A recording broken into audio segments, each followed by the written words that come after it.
وصباح سنين بشمينا وكوية صدون شعب كسومالي لان ساكا صبحي هورا waxay u dareereen goobaha codbixinta doorashooyinka isku sidkan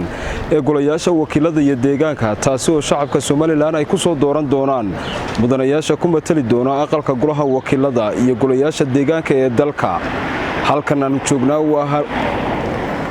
joognaa waa hoolka hay'adda shaqaalaha dawladda oo ka codayn doona madaxweynaha Jamhuuriyadda Soomaaliland Muuse Biixi Cabdi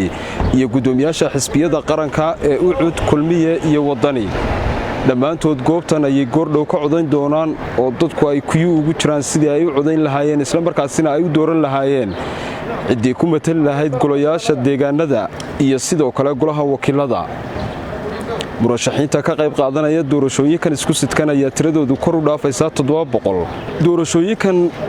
ayaa noqonaya doorashooyinkii labaad ee aqalka golaha wakiilada ee Soomaaliland laga qabto taasi oo ay ugu dambeysay 2005 markii mudanayaasha hadda jooga la doortay halka golaha deegaanka ay ugu dambeysay 2012 markii la doortay mudanayaasha hadda jooga oo iyaguna jooga muddo 9 sano waxaana doorashadani si weyn indhaha ugu haya beesha caalamka iyagoo ay ka soo qayb galeen in ka badan 30 wadan oo u soo diray goobjoogayaal caalamiya kuwaasi oo kor joogtayn doona habka iyo hanaanka ay u dhici doonaan doorashooyinkan isku sidkan ee golayaasha wakiilada iyo deegaanka sidoo kale waxa jooga qaar kamid ah warbaahinta dunida oo iyaguna indhaynaya qaabka iyo hanaanka ay u dhici doonaan doorashooyinkani goordhow goobtan waxaa iman doona madaxweynaha Soomaaliland oo isaguna ka codayn doona